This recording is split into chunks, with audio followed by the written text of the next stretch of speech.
From the European Parliament here in Brussels, this is Raw Politics.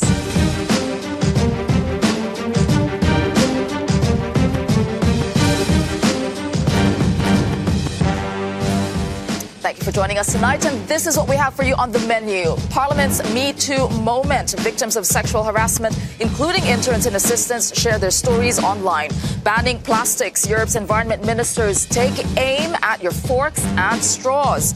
Saving Europe. Marine Le Pen lashes out at so-called enemies of Europe in Brussels. Brexit standoff. Who will blink first in high-stakes negotiations between the EU and the UK? And mocking May, did Jean Claude Juncker impersonate the UK PM?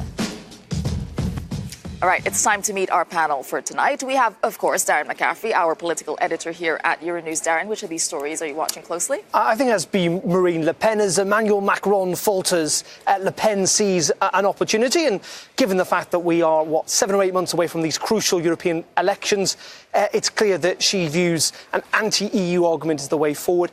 Interestingly, though, she doesn't think that Steve Bannon, as part of this plan to unite populists, will be explaining why. Indeed, she said that thing in front of Salvini. Right, also joining us tonight is Nina Sheikh. She is a political commentator and director of data and polling at Rasmussen Global. Nina, which of these stories do you like? Well, I think it's another crunch week for Brexit. And as to who's going to fold first, I think I have a good idea. So, oh, we'd love to hear that one. Yeah. And joining us also is Jeanne Ponte. She's a parliamentary assistant and co-founder of the metooep.com. I think we know what you're going to be choosing for tonight. Absolutely. I'm going to speak about the MeToo movement and our movement of workers 12 months after the big international Harvey Weinstein scandal. All right. Which is, in fact, the story we're starting with tonight, because it brought down Hollywood heavyweights. It inspired worldwide protests, and most recently, it shook America's judicial system to its core. Now, 1 year after the first MeToo hashtag began trending on Twitter, we are seeing a revival of the movement in this very building. Last year, MEPs passed a resolution to combat sexual harassment in the EU, and advocates are still waiting for it to be implemented. And today, Parliament employees launched an anonymous blog meant to, quote, break the culture of silence. Take a listen. In December 2017, I started my internship in the European Parliament. In the first days of my new appointment, I got into the elevator and inside was a man I did not know. He looked at me up and down and then proceeded to tell me that there weren't many beautiful women in the European Parliament and that since I was new, I should take the opportunity to taste his pancakes. He then told me that the pancakes should be eaten in the morning and that I should absolutely taste them in his place. I received an email once at 2 a.m. from a political advisor working at the European Parliament, known for his passion for lustful photography. The email, sent from his work email to mine, included a series of pictures taken of me at work without my consent or knowledge. The subject of the email? I have more pictures of you. I was a young male trainee at the European Parliament, fresh out of my postgrad studies and excited to get involved in politics for change. During a group off-site, I was too lenient with the open bar and ended up more under the influence than I usually allow. A friendly man followed me all night and his bravado grew as the hours passed. Drunk and vaguely uncomfortable, I decided to go to my room and sleep. He followed me and begged me to be allowed to take the extra bed. Having no more fight left within me, I allowed him to take the extra bed in my large room and I went to sleep in my own bed. The feeling of someone touching me woke me up. I continued to push his hands away from my body and repeatedly told him to stop. At one point he finally did, reluctantly. I was sent on an official mission and decided to share my Airbnb with a colleague. One night I was in bed when I heard a knock on the door. My colleague walked in just his underpants. I got angry and insisted he leave. Instead, he barged and got into my bed. I was so scared that I curled up in a little ball and begged him to leave me alone. But rather than respect my wishes, he chose to assault me. I filed a complaint with the competent authority on the 3rd of October 2017. I am still waiting for their answer. Well, these are very powerful stories. Jeanne, of course, I will start with you. Today, we have 5 stories on the blog. You told me there are 8 that you have currently. How pervasive is this problem in the European Parliament? So I think like those testimonies show two things mainly, that sexual harassment is still happening today, even though the members of the European Parliament have adopted last October a strong resolution with the chapter dedicated to the European Parliament. It's still happening today. And what the other thing those testimonies show is that sexual harassment happened to men and to women at the same time, even though the statistics show that 90% of the cases are the victims are women, it's also happened to men. And since this morning, so the blog is public from this morning, and since this morning, we received 8 new testimonies. On those testimonies, 4 are about men being victims. And we know, and I'm making a strong statement here, sexual harassment has no age. Sexual harassment has no frontiers neither. Sexual harassment is not making a joke or trying to seduce someone. Sexual harassment is illegal.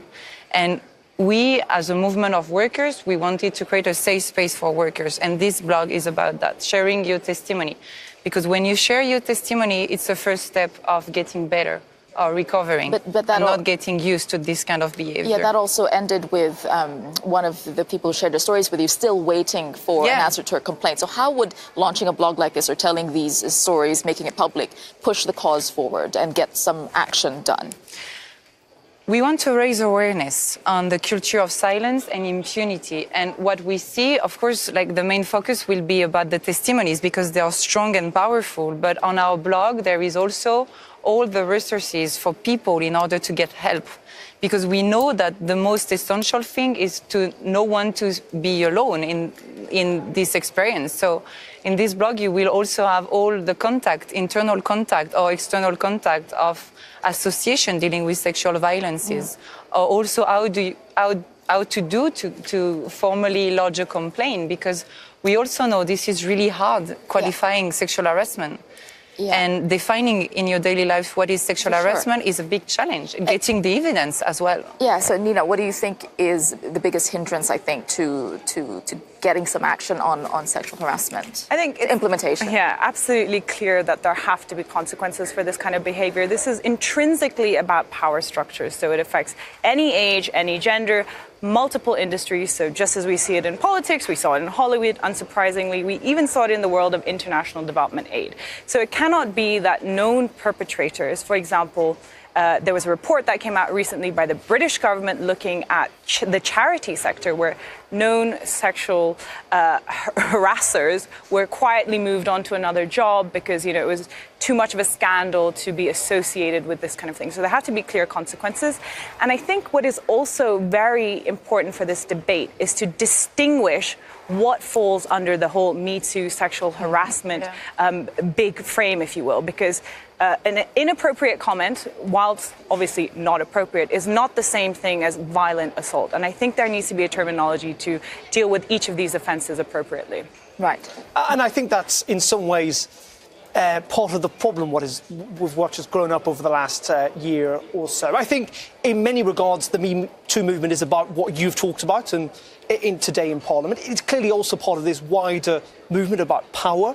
And I think it's 3 things to a degree. It is about trying to correct the wrongs of history, on the wrongs of what happened in society today, particularly that power imbalance that still exists between men and women. Hence why men like myself feel, uncomfortable talking about it, but that is it. I think second of all, the Me Too movement to date has been about giving victims or survivors the chance to tell their story. And actually what has been interesting over the last year or so, and what this blog is trying to do, is to give people who have not had a voice in the past that voice. But third of all, this is about us as a society trying to have a conversation about what we think is right and wrong, what is appropriate and not appropriate, and that extends obviously to things that are illegal and definitely wrong, to things where it's a grey area. Right. And I think in that part, one of the problems of the Me Too movement globally, not talking just about the European Parliament here, is that to a large degree men have been shut out of that discussion. And I think that's been to the detriment, because ultimately not only are men sometimes the victims of inappropriate behaviour, but ultimately they have to be part of the solution, and they have to be part of the conversation. I think to date there's been an attempt by some to essentially shut men out, and I don't think that's helpful, because ultimately this is it's a big societal shift that has to happen, but it has to happen with everyone. Absolutely. So men being part of the conversation, a point being made. And there are other opinions, obviously, in this debate, because support for the Me Too movement hasn't always been homogenous. One of the most well-known examples of this is a backlash to the movement. It was in an open letter to Le Monde earlier this year. It was penned by the actress Catherine Deneuve and a group of 100 prominent French women. It said, what we are once again witnessing here is the Puritanism in the name of a so-called greater good, claiming to promote the liberation and protection of women only to enslave them to a status of eternal victim and reduce them to defenseless praise of male chauvinist demons. All right, I'd like to put it, okay, maybe Nina first. Do you see where she's coming from?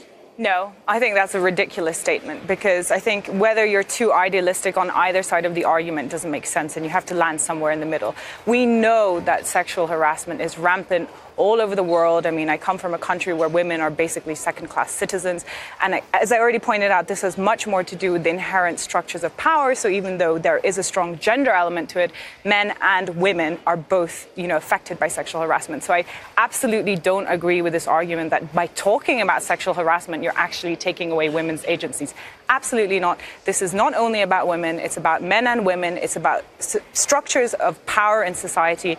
And men have to be a part of this conversation just as women. But you did make the distinction also on drawing the line between what's definitely illegal and assault and something that, it's inappropriate. Exactly. And I think the problem is that around this debate, too often you get ideologues on either side. So you have some people saying, whatever is sexual harassment is all the same, and they tar it with the same brush. So you have to be able to determine what the nuances in that argument are. And on the other side, to claim that this is all nonsense and you're taking away women's agency by talking about this, and this is a chauvinist experiment, is also nonsense in my view. And Jean, I was reading some analysis on what the debate within feminist groups, so feminism, some who would say, well, if you're being assaulted, then call the guy out for it. Don't be quiet. So how would you respond to that vision of, well, this is what feminism is about? Call him out. Be strong. Don't hide behind. Yeah, but those victims are strong, because they are strong enough to speak out and to share their own stories. Of course, there is a problem of the official lodge of a complaint, but that is something else. But I will not say, just to go back to what you previously said, putting the responsibility on the shoulders of the victims is a quite easy solution. To say to women who are victims or men victims of sexual harassment or sexual assault, you should speak out, you should complain, you should go to the police. I mean, everyone can say that, but in reality, doing it, making the step of doing it is quite much more difficult. And I do think because I was really fed up hearing it's about culture. Sexual harassment is about culture. For example, Catherine Deneuve is a French citizen. I'm also a French citizen. So I've heard so many persons telling me, but French people like seducing other people. So maybe they are thinking seduction is exactly the same as sexual harassment, harassing someone. The fight against sexual harassment is not about saying to every man you will not be able to seduce anymore, or no, to but I think there is a wider conversation to be had. Clearly, there are things that are legal and illegal. Yeah. And the things that are illegal need to be treated with the law. And if you've been a victim of that, you have to speak up, and the authorities have to deal with it. That's what happens in our society. Now, there is clearly a wider debate at the moment about what we view as society to be appropriate and inappropriate. Now, that's not covered by the law. And yes, there should be potentially mechanisms up to judge what wider groups, say, the European Parliament view as appropriate and inappropriate in a workplace. But we also have to understand that is a discussion.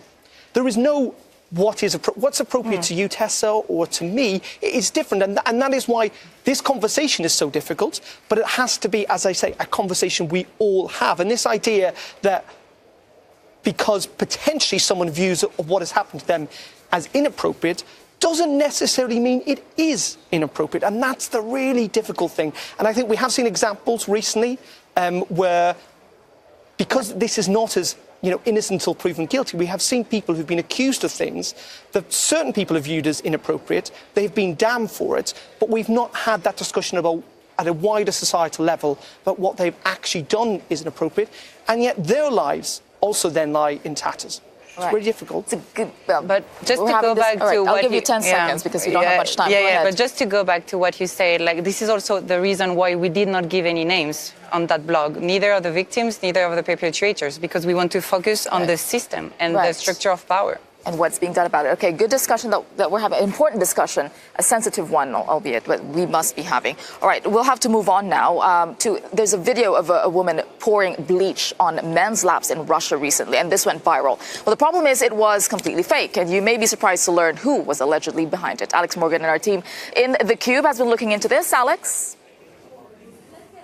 Well, the video, Tessa, went viral globally. Let's just show you the video, picked up as it was by media all around the world, taken from an activist's YouTube channel. Here we go. We have bottles of apparently bleach being poured on the laps of men on the subways in Russia.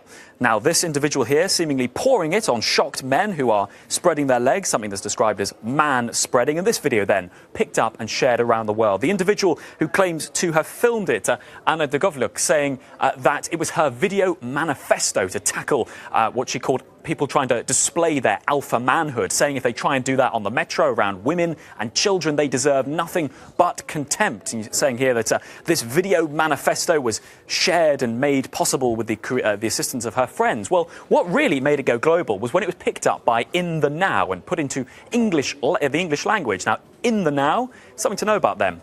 They are owned by Russia Today, and Russia Today is funded by the Kremlin. And there's a caption at the bottom here in that video which acknowledges some say it's all staged.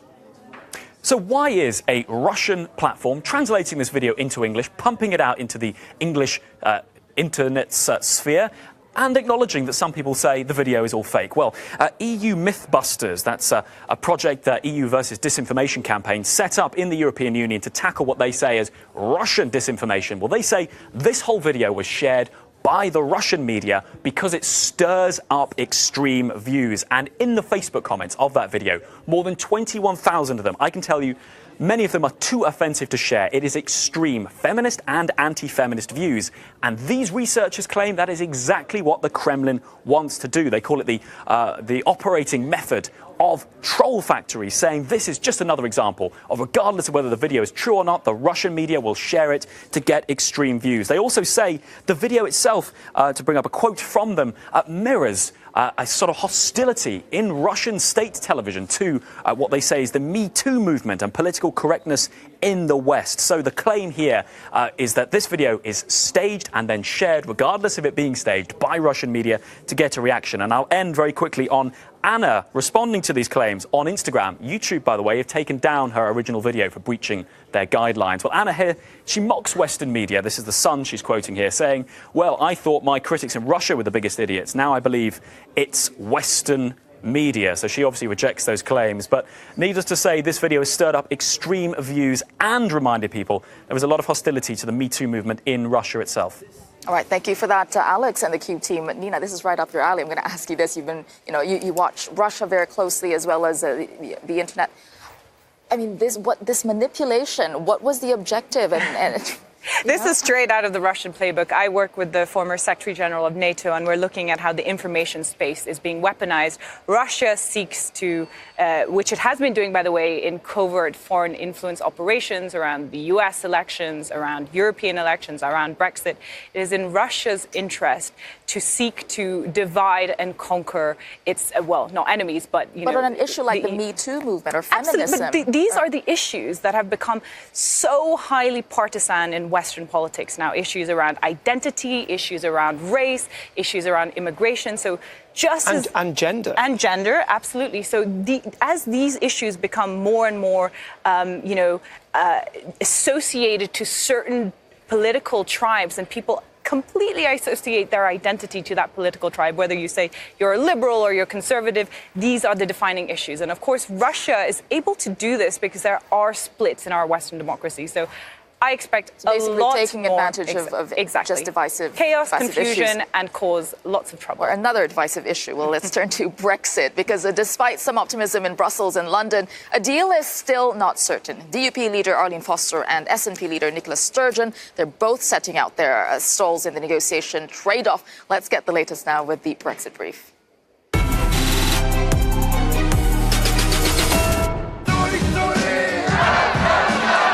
Keeping the dream alive.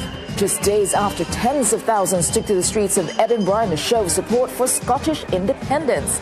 Nicola Sturgeon takes to the stage of the Scottish National Party conference in Glasgow. Going into the conference, the SNP leader once again raised the prospect of independence, contrasting it with political deadlock in Westminster. Meanwhile, the leader of Northern Ireland's Democratic Unionist Party is in Brussels this week for 3 days of Brexit talks. Arlene Foster is meeting with Michel Barnier and representatives of EU member states. There's hope of a compromise on the Irish border. A breakthrough there would clear one of the last obstacles to a Brexit deal. Back in London, a boost for Theresa May. The percentage of Brits who have confidence in Theresa May's ability to get the right Brexit deal is up by 22% from last month and since her speech at the Tory conference. That's according to a poll by ORB International. Although a slim majority still thinks she won't deliver. The British public is perhaps hoping that May's famed fancy footwork can clinch a Brexit deal. Darren, you've been doing the rounds here in Brussels. I mean, should we be optimistic? What's going on?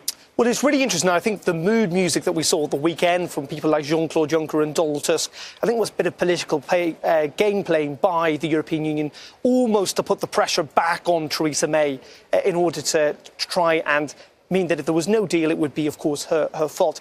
I think interesting today we saw the DUP leader, Arlene Foster, here in this Parliament, where she gave a press conference and reiterated her red line, as she put it, that there should be no border in the Irish Sea, separating Great Britain from Northern Ireland. Her point is that she does not want to see any extra checks. Now, there had been a thought process that we're going to see an alternative plan on this issue of the Irish border from the British government in the next couple of days. There are now rumours that that might not happen because ultimately the DUP, bizarrely, even though they only represent 30% of the people in Northern Ireland, even though Northern Ireland as a whole voted to remain inside the EU, if they do not like this deal, they have got the votes in the British House of Commons to essentially dump any deal that Theresa May signs with Michel Barnier, and that's why they matter. And as for Scotland, clearly one politician's problem is another's opportunity, and Nicola Sturgeon clearly views this as a chance to ramp up the independence argument, though there were a whole series of opinion polls at the weekend. It still shows that if there was a referendum tomorrow, for example, independence would not pass, but if there was no deal when it comes to Brexit, it might just do. So that's how big the stakes are for the British government. I'll go to Nina because you said you had an idea on who's going to blink first. I'd like to know. Well, I think as is consistently proven to be the case in the past 2 years of negotiations, when you pit one against 27, the 27 tend to win. So I think the UK will blink first. I mean, but I have to agree with what Darren is saying, despite, all the will they, won't they, no deal kind of talk. I think we're edging closer to a deal because fundamentally, ultimately, it is in everyone's interest to strike a deal. And one of the biggest sticking points in the talks, that's the question of the Irish border. If there is no deal, that is not resolved. So I think where we're heading really is towards the position where the UK kind of remains in the customs union. Yeah, so you call the bluff of Theresa May. She said, we're going to leave, but actually, no. She's just... Yeah, and I think right, people talk about, and it's a natural thing to say that, of course, it is in everyone's interest to get a deal. Economically, Britain would be damaged, the EU would be damaged. But Brexit, in its sense, was people voting against their economic self-interest to a degree. And there are people perfectly willing to say we do not want a deal if it's not a good deal, even if, again, it does Britain or indeed the EU more damage. So, it's still really difficult to judge. This discussion's not over because the whole week is about Brexit. All right, we have a lot more coming up on Raw Politics. As Europe moves to ban single-use plastic, we ask, is it a significant step or feel-good policy? And is Marine Le Pen eyeing a political comeback by attacking so-called enemies of Europe? That's still to come.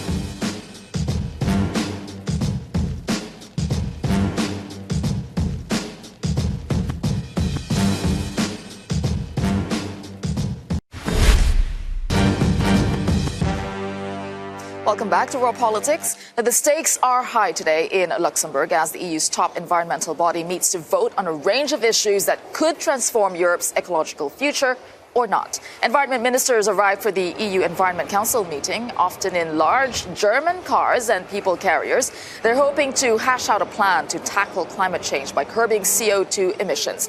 The Commission and the Parliament are still at odds on what the target should be for 2025 and 2030, and the German automotive lobby has a lot to say on the topic. Austria's Environment Minister will also tell her counterparts that she is keen to wean Europe off of single-use plastics. Well, let's look at what they're proposing for this so-called plastics ban. The aim is to target the 10 single-use plastic products most often found on Europe's beaches and the seas. The list includes 10 items from cutlery to balloons and tampons. Together, these make up 70% of all marine litter. But a ban is only being proposed for 3 out of the 10. And for the rest, the suggestion is that producers will take responsibility for the cleanup or the raising public awareness about the environmental impact. All right, joining me in the studio to weigh in on this, we have our political editor. He's still here with us, Darren McCaffrey. We have Green MEP Marco Affronte and Kevin Stairs from Greenpeace and the Rethink Plastics Alliance. All right, I'll start with you, Kevin. As we saw, this is not really a ban across the board. Is this enough, or is this just feel-good policy? Right. It's a step in the right direction, but it's certainly not enough. There's far too little ambition in the proposal. When you look at the seriousness of our plastic pollution crisis, it is completely out of control. We have the equivalent of a garbage truck, a municipal garbage truck, packed full of plastic waste being dumped in the oceans every single minute. This has got to stop. But fortunately, there is a good solution. If we look at your bathtub overflowing, you don't start mopping up the water before you turn off the tap. So the first thing to do is start to reduce the production and consumption of plastic, and in particular, the single-use plastic items. This throwaway culture has to end, and it is possible through reduction targets and bans. So the proposal really needs to be improved. Hopefully the Parliament can do that. What do you think, Marco? Are we focusing on the right solution? You're asking people, okay, change your lifestyles, but actually we have really powerful lobbies that possibly prevent bigger policies getting through. Yes, I think that is one of the problems. Of course, when you talk about the discussion within the European Parliament, of course, we have to listen, or we listen anyway, to the stakeholder and the lobbyists. And just an example, we have, as you said, a list of products that should be banned after this directive will become a law. And in the last weeks, I met, for example, a representative of firms in Italy that produce only and exclusively sticks for the coffee. So they say, okay, the directive is good, but you can derogate on the sticks coffee. And another one, I met another one that say, okay, the directive is good, but you have to derogate for the catering, because the catering is not possible with plastic. It's not like this. We cannot work like this. This is a change, man. This is something that we want to change in people. We want to change in mind of people. So we have to start strong, and then the people can change also the way that they consume products. Right. You know, 87% of Europeans said they're worried about the impact of plastics. But I mean, when we see that list, we go, what? I need to stop using cotton buds? I need to stop using... The bizarre thing is, even though there are powerful interested force here, and I think 300,000 Europeans are employed in the plastic industry, it's worth hundreds and hundreds of millions of euro a year. I think actually the kind of single-use plastic campaign has been quite effective at reaching the public, having an impact. I think people do now think about single-use plastics. Clearly, businesses, to a degree, are on board. We've seen Starbucks and other good coffee retailers now charging for you to use a single-use cup. We have seen supermarkets, or the government forced supermarkets in certain countries to introduce a bag tax or a levy on plastic bags, which again has reduced the level. I think people, actually it has hit home because people do realise that they have been quite wasteful. The problem is, how far can this go?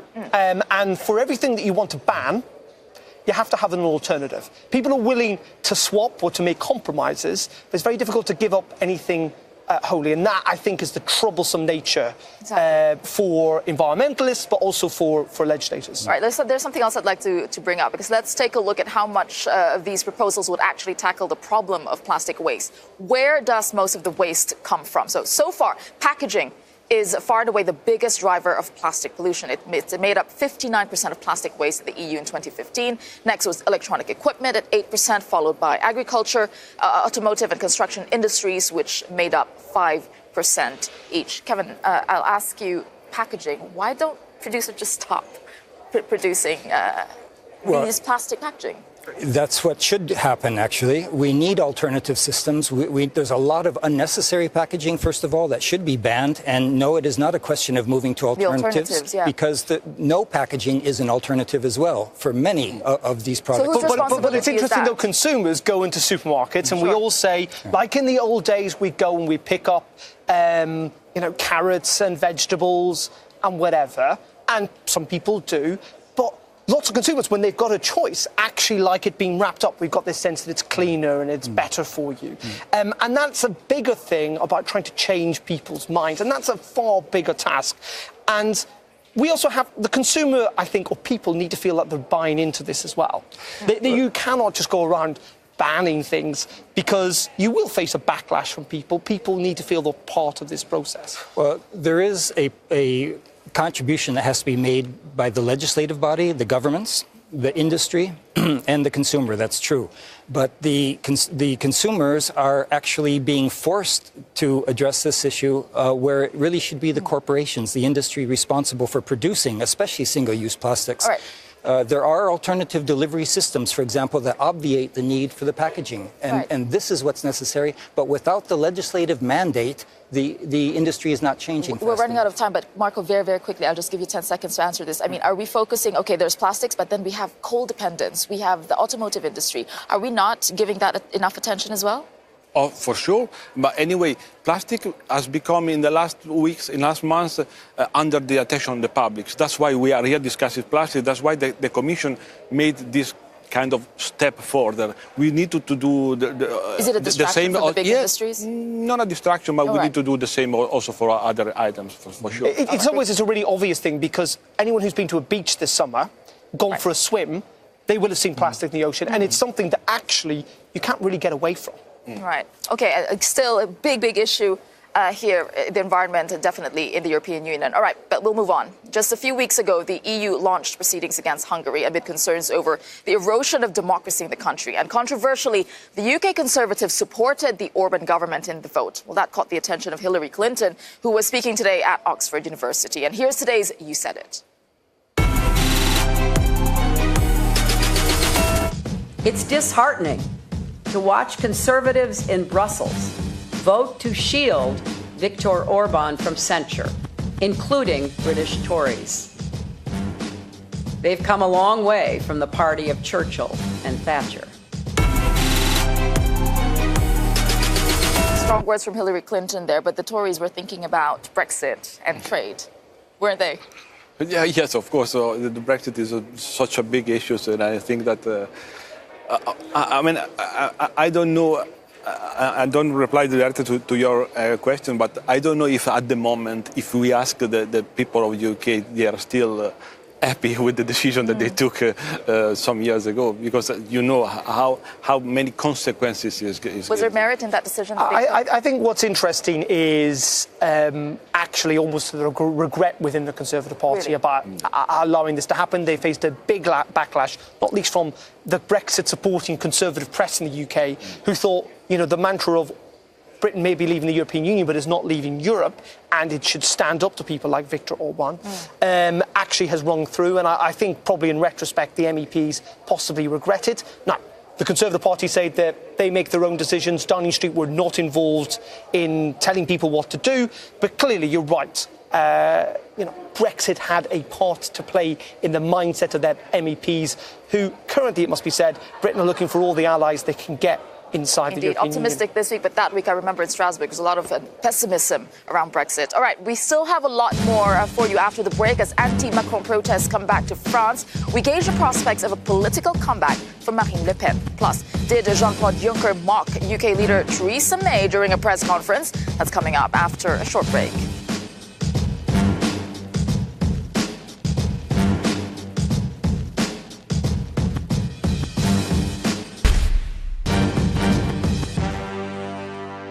Welcome back to our politics. French President Emmanuel Macron hasn't had an easy time of it recently. He's faced scandal after scandal, lost countless cabinet ministers, and seen his popularity in a freefall. A cabinet reshuffle later today was supposed to draw a line under all of that, but it seems people might not share his enthusiasm. In major cities across the country today, crowds of angry people rallied against Macron's social policies. People of all ages, from students to retirees, turned out in force to attack policies they say target the weakest and the poorest. It's the first nationwide demonstration since June, when strikes crippled the country. All right, Macron's recent woes come as it appears his main rival, Marine Le Pen, is back in the headlines. Yesterday, flanked by Italy's Deputy Prime Minister Matteo Salvini, the pair set out their joint front against Brussels. They said the upcoming European elections would be a revolution. Or, nous sommes aujourd'hui à un moment historique. C'est l'histoire avec un grand H qui va s'écrire au mois de mai prochain. C'est l'émergence d'une Europe des nations, d'une Europe du respect, d'une Europe des protections, c'est-à-dire celle pour laquelle nous nous battons depuis de nombreuses années, notamment avec Matteo Salvini. I nemici dell'Europa sono coloro che sono asserragliati nel bunker di Bruxelles. I nemici dell'Europa, dei popoli europei, della felicità dei popoli europei sono quegli Juncker, quei moscovici che hanno portato precarietà e paura in Europa e si rifiutano di mollare la poltrona. Stiamo lavorando per restituire il futuro a 500 milioni di cittadini europei, francesi e italiani in primis. I'm joined by Darren McCaffrey, our political editor at Euronews, Nina Schick, she's back, Director of Data and Polling at Rasmussen Global, and Marco Affronte, an Italian MEP with the Greens. Nina, I'll start with you because you did work on Macron's campaign, I believe, right? So now, a comeback for Marine Le Pen, and what would that mean for Macron? I think Macron inevitably was facing an uphill struggle because, you know, he swept the Elysée on this promise of hope and change, much like Obama. So his task, you know, what he had to deliver was, first of all, not deliverable for one man and one government. So he's already fighting a losing tide with that. And second, the problem is that a lot of the big reforms he envisaged when it came to Eurozone reform didn't happen because Germany was not in the right place, the EU was not in the right place. So it's very easy for his political enemies. So it's perfect for Le Pen again. Yeah, of course it's perfect for Le Pen. But interestingly, I think, as somebody who's analysing how Russia is, what they're doing against the West, this is almost a tactic out of Russia's playbook. So if your politics has no hope for the future, you need to create an enemy. And where Russia did that for the West, the populist parties are, of course, doing that to the EU. Of course, the EU has inefficiencies. Of course, the EU as a body and an institutional body can be improved.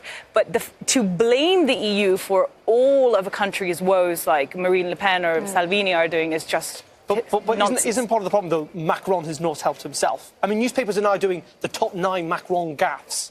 I mean, yeah, undeniably, I'm not saying that Macron's had a great time. And, I mean, he does seem to be... His pomposity, shall we say, does not seem to help him, whether...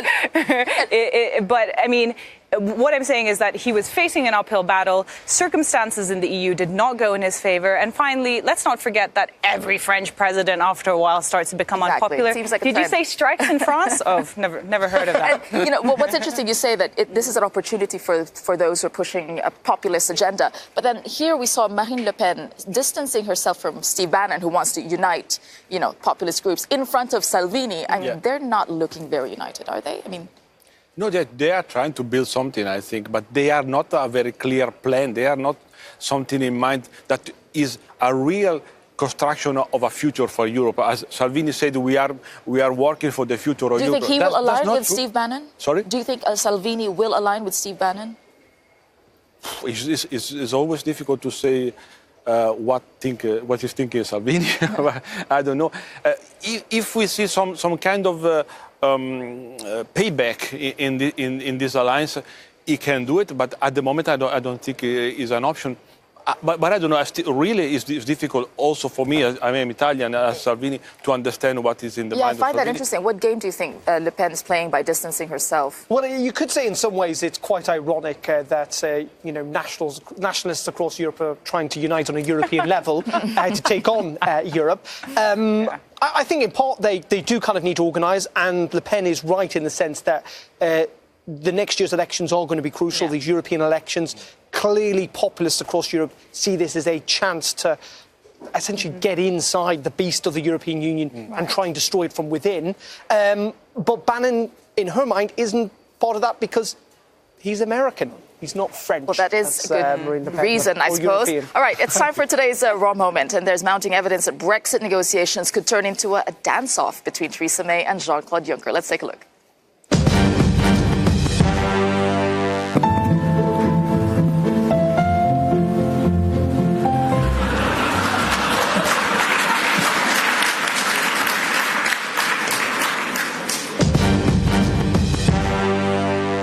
Look at that. This has become a signature now. I think it's great, and clearly looking at Theresa May's poll ratings, dancing even very badly is the way to go forward. But I think, maybe the next EU Council meeting should actually be an episode of Dancing with the Stars, and we can settle the Brexit negotiations on the dance floor rather than sat around a rather dull table. I bet you a lot of the public would be up for that. I mean, Juncker's on his way out. Exactly. Would you be up for that? MEPs be up for that? Okay, I'm on board. We're looking forward to it. All right. Thank you very much to our panel, and thank you for watching us on Raw Politics. We'd like to hear what you're talking about. I'm on Twitter at @Celia and @Euronews. You can also use the hashtag Raw Politics. Have a good evening. See you tomorrow.